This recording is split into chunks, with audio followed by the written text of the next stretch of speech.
Welcome to the Grow Your Business and Grow Your Wealth podcast with Gary Heldt.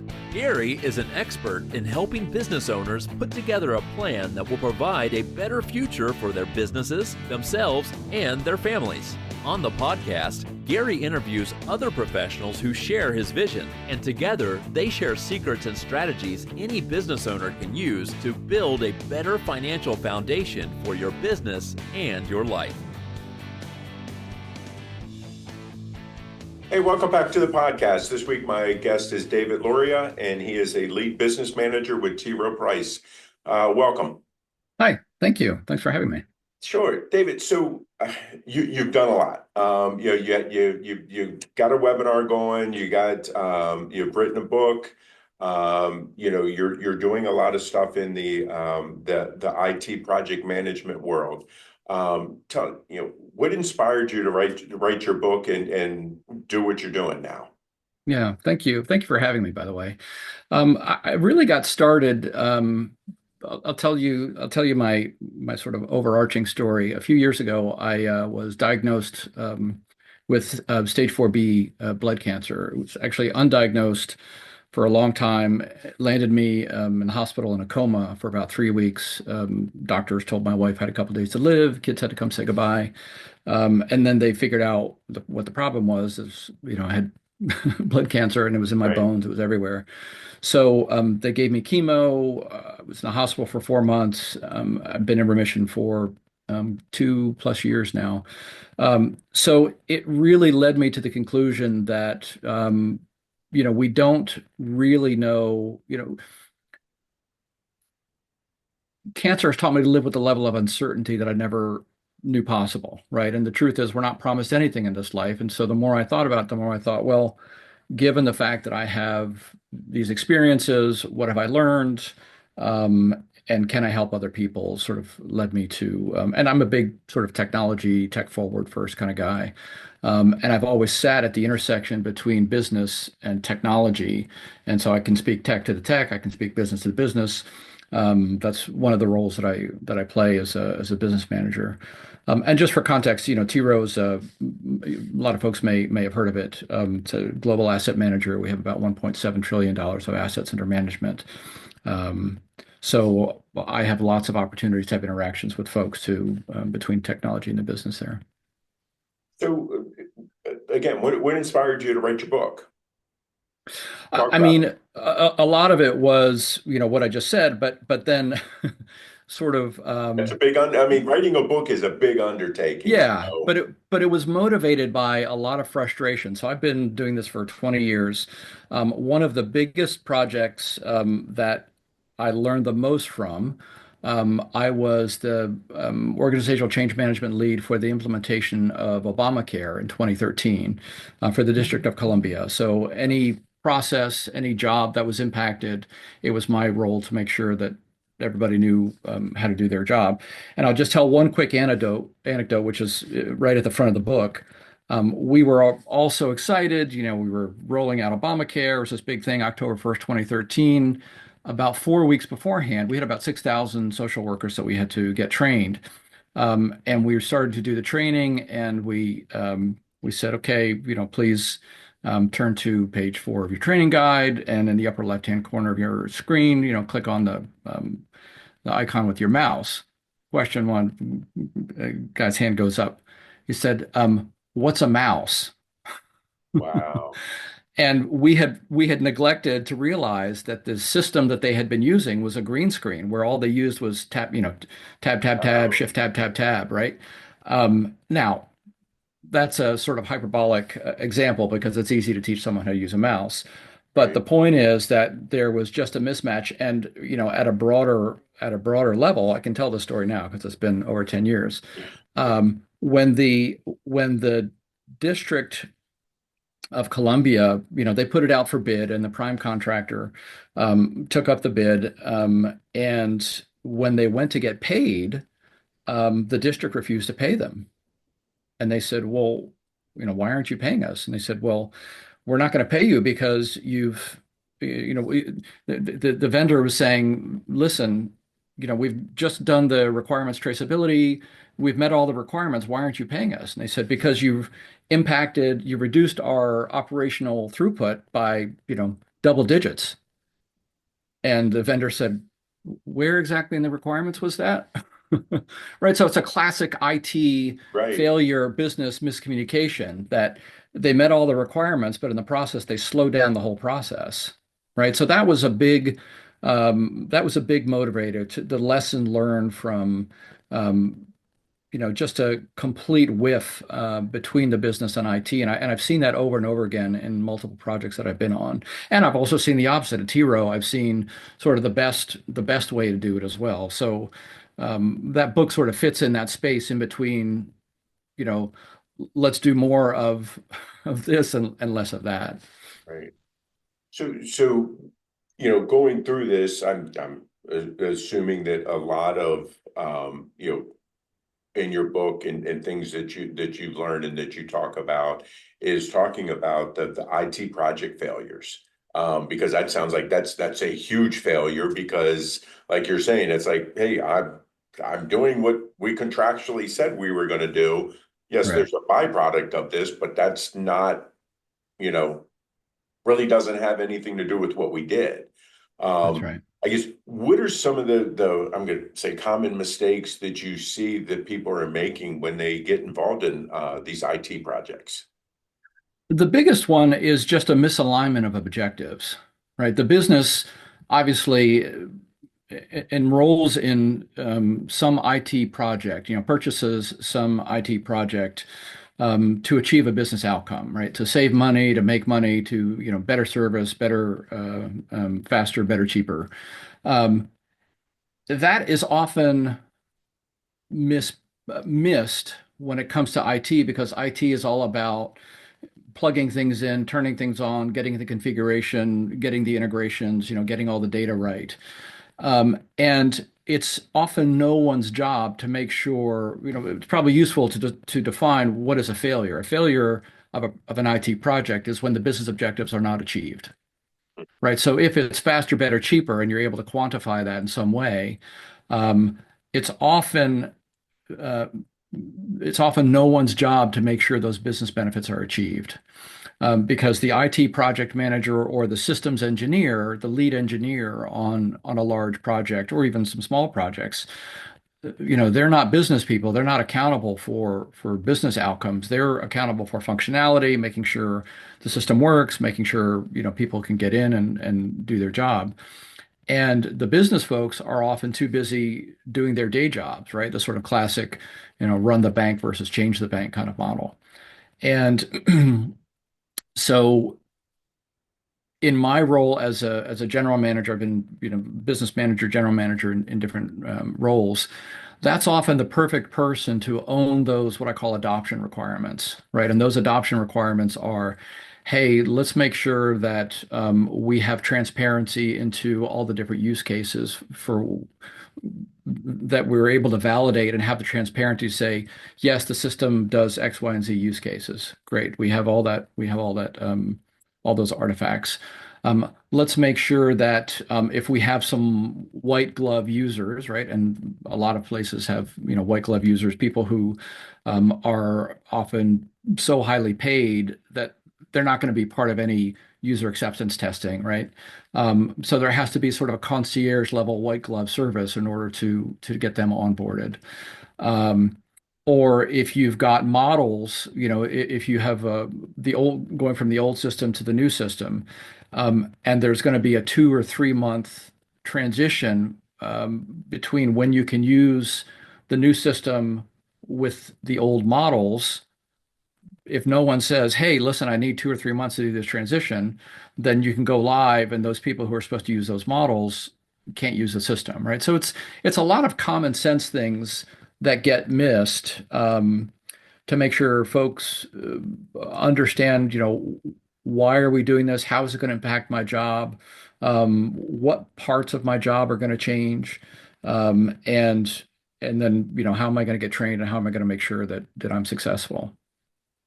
Hey, if you're coaching somebody, in dealing with, okay, I get a new IT project that's coming up, whatever it is, hey, changing out all of our computers for Windows 11. Like you're saying, there's how would you coach them to make sure that they are getting the business needs met? Yeah. And then, the IT guys are, yes, they're getting you all the computers, they're getting you all of that. But there's like you're saying, it's like, it's not necessarily all plug and play. Right. What if you were coaching somebody who's getting ready to go through this, what would tell them the important pieces are of it?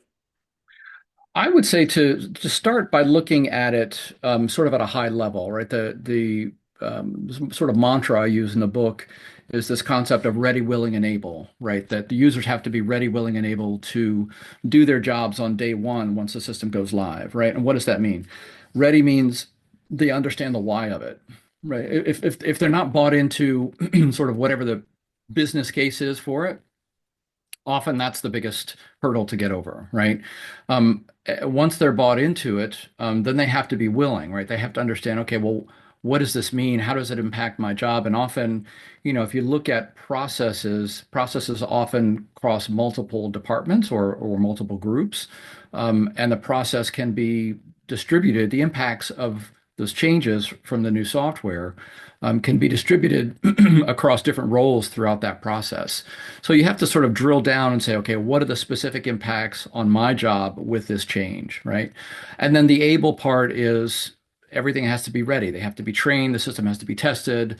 There has to be, one of the first questions I often ask when going into large projects is, tell me how people are going to get their username passwords.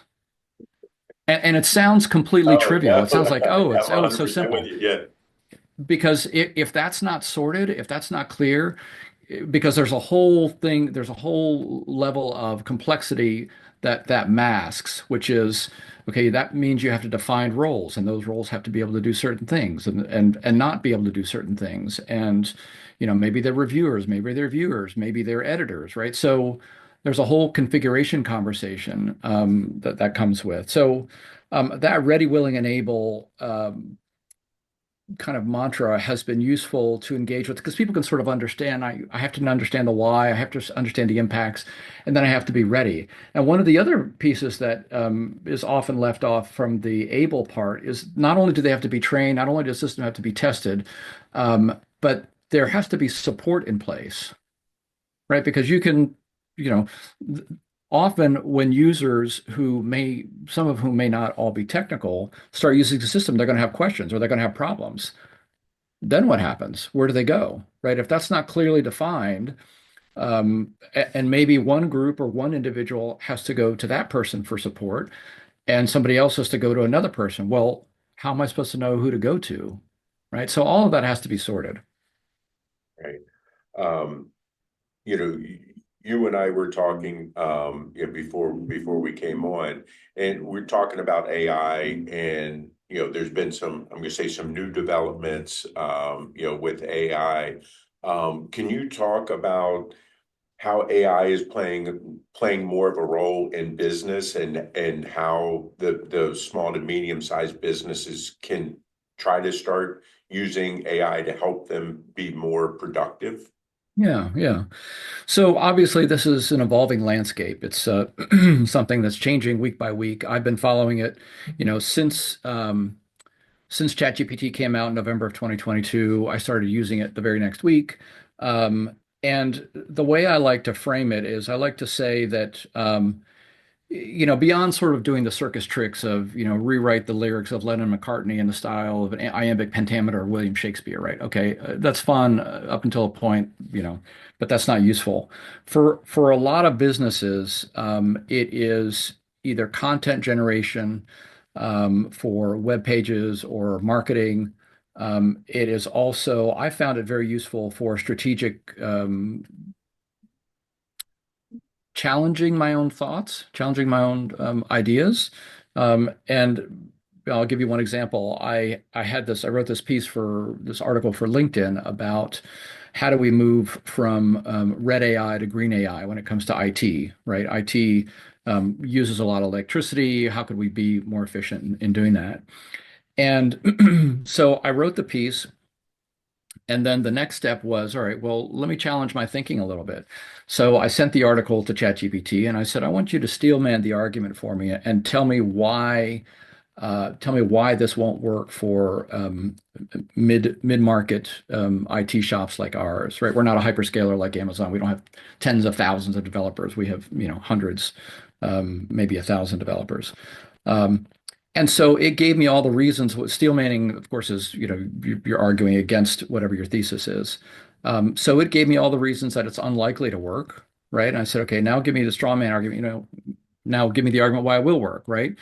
And the standard is not for AI, the standard is not perfection because obviously the way these probabilistic models work, um, your users may or may not know that there are roughly 55,000 words in the English language. And if you ask a question like, give me a sentence in the English language that uses all the letters in the English alphabet, it will stack rank at the speed of light. It will stack rank all 55,000 words, and it'll say, okay, the first word is probably the, and then it goes down, quick brown fox jumps over the lazy dog, right? So it does that. So it first has to understand the question, and then it has to probabilistically answer. So the idea behind AI is that it's a reversion to the mean, right? So if you really know your stuff, and you ask it a question, the answer is going to be okay. It's okay, depending on on you write the prompt. Um, but if you know nothing, if you're starting from zero, it's going to give you kind of an average answer, right? So I would encourage your folks who are listening to this to use it in a way that not only does content generation, but also sort of challenges your thinking. And now with the new tools, both Gemini and ChatGPT have a voice module where I'll be driving the car on the way to work. And if I have a question, I will just push the button and I'll ask a question. Hey, tell me about the secondary mortgage market. Explain to me, how that works. What are the inputs? What are the outputs? And it's like having a conversation with the internet, right? So it can be very, very useful. But it takes practice, right? It takes skill. It's going to be a reskilling play for everybody's roles, right? If you just think about it from a development standpoint, the biggest challenge for developers is they're no longer code monkeys. They're no longer just, putting fingers on a keyboard and writing code. Now they're going to be sort of orchestrators, right? You've got this AI script that writes the code. You've got a testing harness. You've got AI for testing harness. You've got one for integrations, and now you're sort of feathering it all together as a developer. And you can troubleshoot, but now you are 2, 3, 5, 10x more productive than you were before.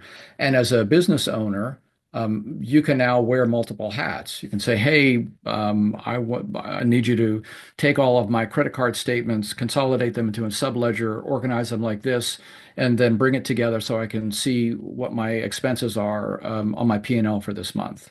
Right. And Claude will do that. ChatGPT will do that. So there are a lot of ways. It's almost unbounded, except by your imagination, what you can do with it. And this little webinar that I've started to teach, that I call AI for Productivity. All I want is an unfair advantage. It's sort of a silly title, but the idea is that if you can master this concept of prompt engineering, this idea of writing and chain of thought, you can do things that have never been possible by one person in human history, which is sort of an extraordinary statement to make. But we're right at the knee, I think, of a period in human history that has never been possible before, and it's quite terrifying and it's quite exciting because who knows what's going to happen. I mean, it's almost like with AI and Gemini or ChatGPT and Gemini, it's almost like it's another language Yes. because of having to, word the questions properly and be able to keep digging, to really get the response. Yeah. Many people think that when they use ChatGPT or Gemini, the information that they're getting back is 100% accurate. Can you talk about that a little bit? Well, sure. I mean, those large language models, they call the frontier models, right? They have been trained on the corpus of data on the internet, right? So, and essentially the entire internet. And, as we know, the internet's always right, right? Right. It's never wrong. So it's really, really important that, if you are in the reputation business, and we're all in the reputation business, Right. Right. if you care about your reputation, you will look at what this thing has produced, and you will give it a once over, and assume that it's wrong because it has about an 80% accuracy rate. So, um, that's relatively low, in terms of accuracy. So it definitely needs to be proved. It definitely needs to,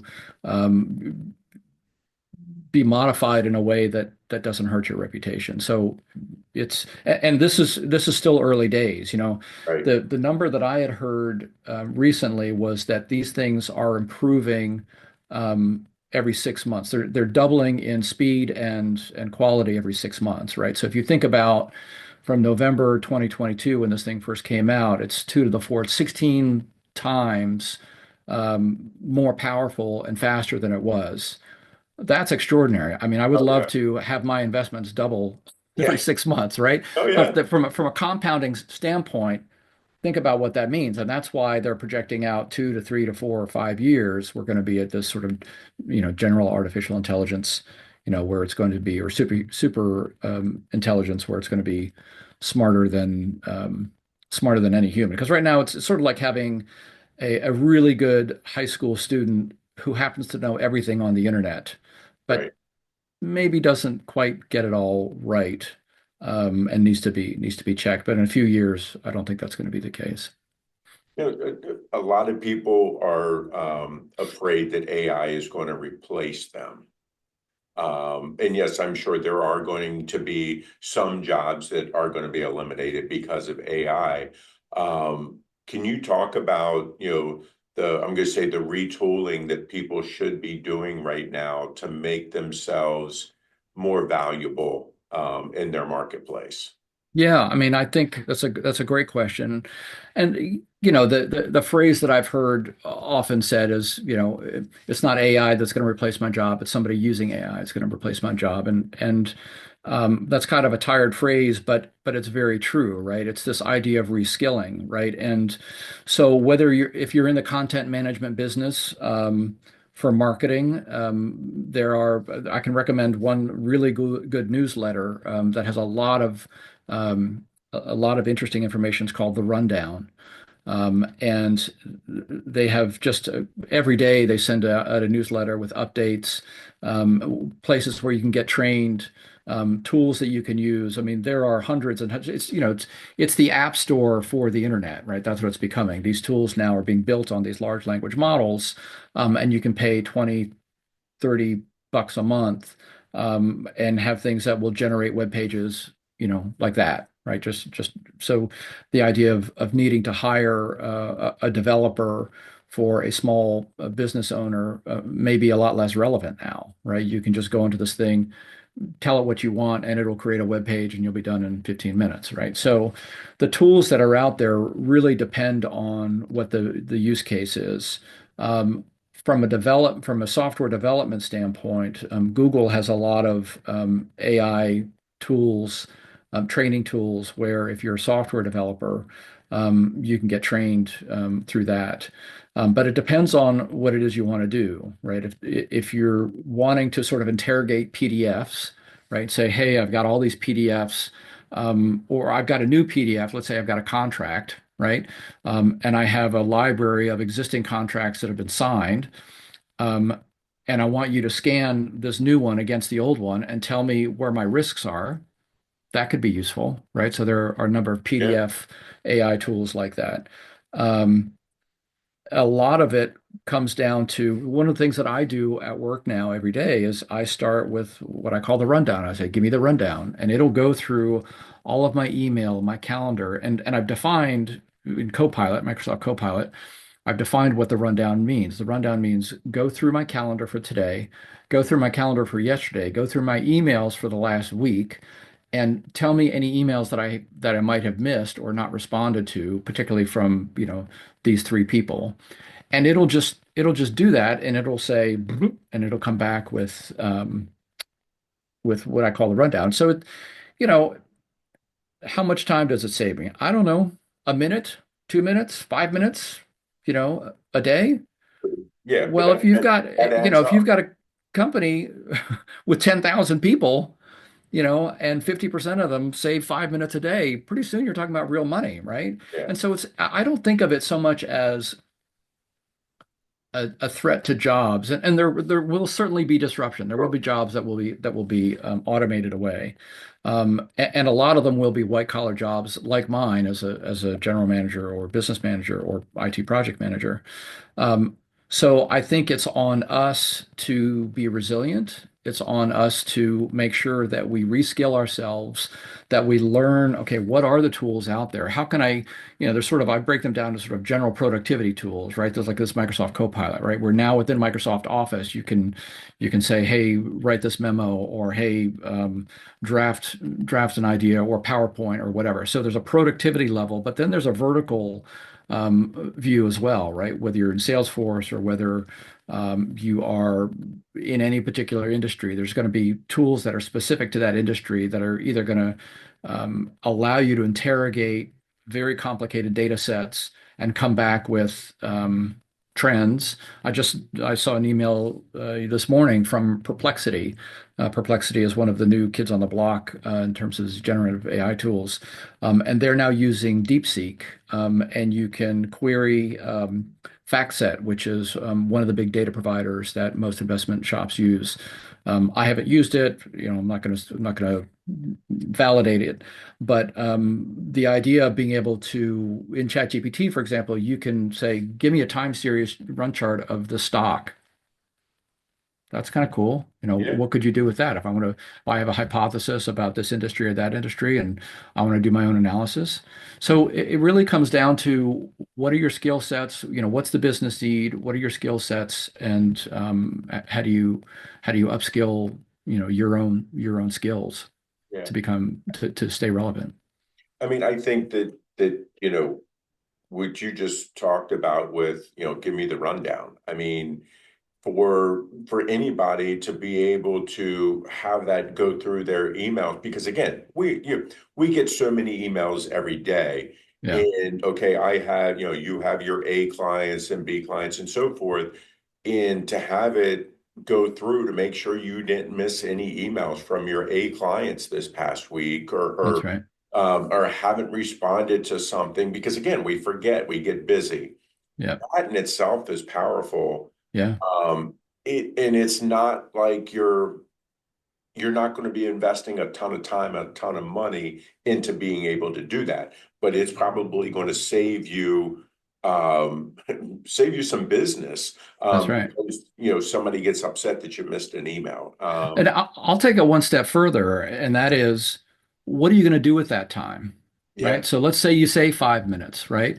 The irony of AI, the potential of it, is that it can actually empower us to spend more time with people. yeah, There are things that AI cannot do, and one of them is what you and I are doing right now, right, having a right, conversation, building a relationship. And so if you take that 5 minutes and you spend more time with a client, you spend more time with your family, whatever it is, it can actually strengthen human relationships, which is, sort of ironic. right. Um, yeah, I was going to say something else, but I can't remember what it was. I think a lot of the stuff with AI is we don't know what we don't know. And I think that's where people really need to go ahead and explore this. Be careful, because it's my understanding that when you put your information out there, it's not necessarily protected. You're Oh, it's putting not. it out there that anybody else can get a hold of Yeah, it, yeah, type thing. So be careful in what information you're putting out there. But people definitely need to look at this, and like you're saying, AI is not replacing you, but that person who knows how to use AI is. So That's we right. all need to That's right. start looking at that. Yeah, I'll give you one quick example. A buddy of mine was telling me how he was using AI. Started a business and was wanting to do a marketing campaign, a Google AdWords marketing campaign. And he said, "Okay, I know I'm selling this, and these are the benefits." So he uploaded the website into ChatGPT and said, given this product and given the benefits, come up with three personas who would be good targets for my advertising. Okay. Identify the pain points based on your understanding of these products and these personas that are unique, right? This one particular one I'm thinking of, it was it's got a franchise called Get a Grip Franchising, and it was to help people save money on redoing their kitchens and bathrooms. So property managers, real estate investors, painters, right? So the three personas came out, the pain points were identified, a pitch was identified, and 100 keywords per pitch was identified, all within about 20 minutes.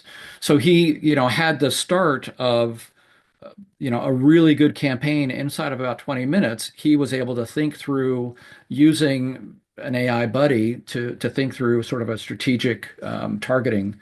So that's one example of a way that you can use it and doesn't require much more than back and forth, typing. I will say that one of the ways that you can get good at AI prompting is by writing.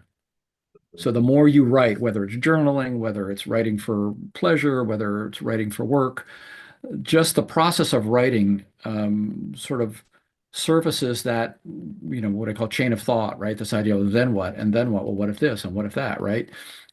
Because my dad is a photographer and he teaches people how to take good pictures. And one of the things he says, if you have a bad picture, it's never the camera.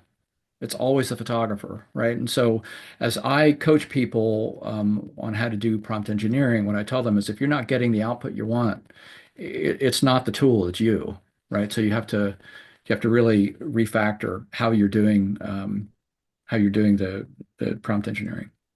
Right. David, we've covered a lot of stuff. I could keep talking to you all day because I find this, fascinating because again, I'm learning more and more Yeah, about AI and the whole IT project management side of things. I think is, again, because of technology and everything else, we're all going to go through it. yeah. So that part is very helpful also. Um, what have I not asked you wish I had today? I think you've covered the big ones. I guess the main message that I would have for folks is get ready. Yeah. There are things that we can do as white collar workers who work on use a computer every day that can sharpen our skills that will make us increasingly relevant in the job market. And things are going to start changing very rapidly. This thing that was announced last week with DeepSeek, this new Chinese startup out of some hedge fund in China, where they have essentially things are always murky, right? When it comes out of information comes out of China, but ostensibly they've trained these models for sort of 10 cents on the ChatGPT dollar, right? And most companies, even a big company like ours, is not going to spend 100 million, 200 million,